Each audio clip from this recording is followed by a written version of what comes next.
సచిన్ టెండూల్కర్ అంటే క్రికెట్ అని అందరికి గుర్తొస్తుంది కానీ ఆ పెద్ద క్రికెటర్ కి ఎందుకు ఎల్బో పెయిన్ వచ్చింది అని ఎవరికైనా తెలుసా? అవునండి, ఎర్లీ 2003, 2004 టైంలో సచిన్ టెండూల్కర్ కి ఎల్బోలు అవుటర్ సైడ్ లో పెయిన్ వచ్చింది.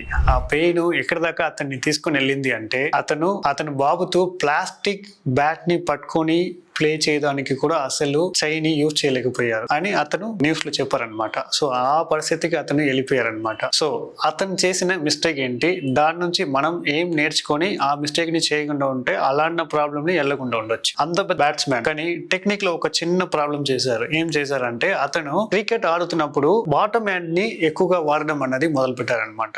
సో అతనే చెప్పారు, సో ఎప్పుడు అతను క్రికెట్ ఆడుతున్నప్పుడు బ్యాట్ ని కొడుతున్నప్పుడు ఏ హ్యాండ్ కింద ఉందో ఆ హ్యాండ్ తోనే ఎక్కువగా ఫోర్స్ ని జనరేట్ అయ్యడం చేసి ఏమైంది అంటే ఎక్స్టెన్షన్ మూవ్మెంట్, దీన్ని ఎక్స్టెన్షన్ అంటారు. ఇలా ఎక్స్టెన్షన్ మూవ్మెంట్ ని ఎక్కువగా చేయడం వల్ల ఈ మసిల్ పైన అనేది లోడ్ పడింది. కానీ దీనిలో మాత్రం అతనికి ప్రాబ్లం వచ్చిందా అంటే లేదు, ఇది ఒక రీజన్ కాదు. సో అతను ఫిట్ పర్సన్ కదా, దానిలో ఏమీ అంత ప్రాబ్లం రాలేదు. ప్రాబ్లం ఎక్కడ వచ్చింది అంటే అతను ఆ 2000 టైంలో అతనే ఒక స్టార్ ప్లేయర్ అన్నప్పుడు చాలా ఓపెనింగ్ బ్యాట్స్మెన్ గా అతనే పనిచేయాల్సి వస్తుంది కదా. సో అలా చేసినప్పుడు లాంగ్ గా హై వాల్యూమ్ లోడ్ అంటారు దీన్ని. అలా చేసి ఇంకా బ్యాక్ టు బ్యాక్ మ్యాచెస్ ఆడడం వల్ల ట్రైనింగ్ డిమాండ్ అనేది ఎక్కువైపోయింది, లోడ్ డిమాండ్ అనేది ఎక్కువైపోయింది. ఇనిషియల్ గా చిన్న పెయిన్ తో అది మొదలుపెట్టి దాన్ని ప్రాపర్ గా రెస్ట్ ఇవ్వకుండా, లోడ్ మేనేజ్మెంట్ ప్రాపర్ గా చేయకుండా, అది రికవరీ అవ్వడానికి టైం ఇవ్వకుండా అతను నెక్స్ట్ ఆడి ఆ లెవెల్ కి అతను వచ్చేసారు. సో ఇక్కడ రెండు మిస్టేక్ జరిగినాయి అన్నమాట.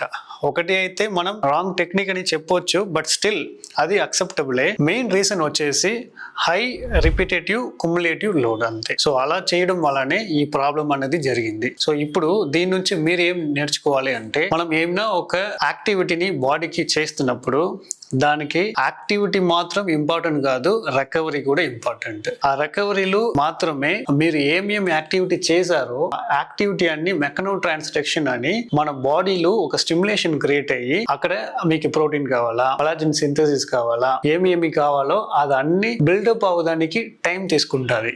మీరు దానికి ప్రాపర్ గా టైం ఇస్తే రికవరీ అనేది జరుగుతుంది. మీరు దానికి టైం ఇవ్వలేదు అనుకోండి, అది బిల్డ్ అవ్వడానికి ముందే మీరు మళ్ళీ ఇంకా ఒక లోడ్ ని పెడుతున్నప్పుడు అది సగంలోనే బిల్డ్ అయిపోయి మీకు ఓవర్లాడ్ ఏమవుతుంది అంటే మీకు లోడ్ ఎక్కువ అయిపోతుంది, మీకు రికవరీ అనేది తక్కువ అవుతూనే ఉంటది. ఇంకా మీకు హీలింగ్ కి మళ్ళీ స్ట్రైన్ కి ఇంబ్యాలెన్స్ అయిపోయి హీలింగ్ తగ్గిపోయి స్ట్రైన్ ఎక్కువ అయిపోతుంది. ఇలాంటి ప్రాబ్లంలో మీరు కూడా వెళ్ళిపోతారు అనమాట. సో ఇనిషియల్ గా పెయిన్ మాత్రమే వస్తుంది. మనం నెగ్లెక్ట్ చేసినప్పుడు ఏమవుతుంది అంటే లోడ్ ని బియర్ చేస్తున్న కెపాసిటీయే ఆ పర్టికులర్ స్ట్రక్చర్ కి తగ్గిపోతుంది అనమాట. అలా తగ్గిపోతున్నప్పుడు ఆ పర్టికులర్ స్ట్రక్చర్ వీక్ అయిపోతుంది. మళ్ళీ లోడ్ తీసుకోవాలంటే అది బ్రెయిన్ నుంచి ఆ సిగ్నల్ అనేది అక్కడ రాదు. సో మీరు దాన్ని యాక్టివేట్ చేయాలంటే కూడా మీరు చేయలేరు. సో అలాగే సచిన్ టెండూల్కర్ జరిగింది. దాని తర్వాత వాళ్ళు రీహాబ్ లు చాలా ట్రై చేశారు. ఎంత మనం రీహాబ్, ఎంత ఫిజియోథెరపీ చేస్తే కూడా అతనికి పెయిన్ అనేది తగ్గలేదు. ఎందుకంటే మళ్ళా అతనికి ఆపర్చునిటీస్ వచ్చినాయి. ఆయనే కదా మ్యాన్ ఆఫ్ ది మ్యాచ్ చాలా తీసుకున్నారు ఆ టైంలో. సో అతను లేకపోతే క్రికెట్ కూడా చాలా మంది చూడలేరు అనమాట. సో అందుకే అతను మళ్ళా పెయిన్ ఉంటే కూడా వచ్చి ఆడాల్సి జరిగింది. దాని తర్వాత అతను finally end up with the surgery. So సర్జరీలో ఏం చేశారంటే పర్టికులర్ గా ఏం టెండాన్ అన్నది డీజనరేషన్ అయిపోయిందో దాన్ని తీసేసి మిగిలి ఉన్న టెండాన్ని ప్రాపర్ గా రిపేర్ చేసి పెట్టారు. దాని తర్వాత అతను కెరియర్ అనేది అయిపోయింది అని చాలా మంది అనుకున్నారు, కానీ హీ టుక్ లాంగ్ టైం. కానీ మళ్ళీ రిటర్న్ వచ్చారు, చాలా సెంచరీస్ ని కొట్టారు. మళ్ళా 2011 లో కూడా కప్ ని గెలిచారు అనమాట. దాంట్లో ఇప్పుడు జరిగిన ఒక ప్రాపర్ విషయాల్ని మనం చెప్పాలంటే సర్జరీ అని చెప్పొచ్చు, కానీ ఆ సర్జరీ నుంచి అతనికి రికవరీ వచ్చిందా అంటే 100% మనం చెప్పలేము. ఎందుకంటే అతను సర్జరీ అని వెళ్ళిన తర్వాత కంపల్సరీగా రెస్ట్ తీసుకోవాల్సి వచ్చింది.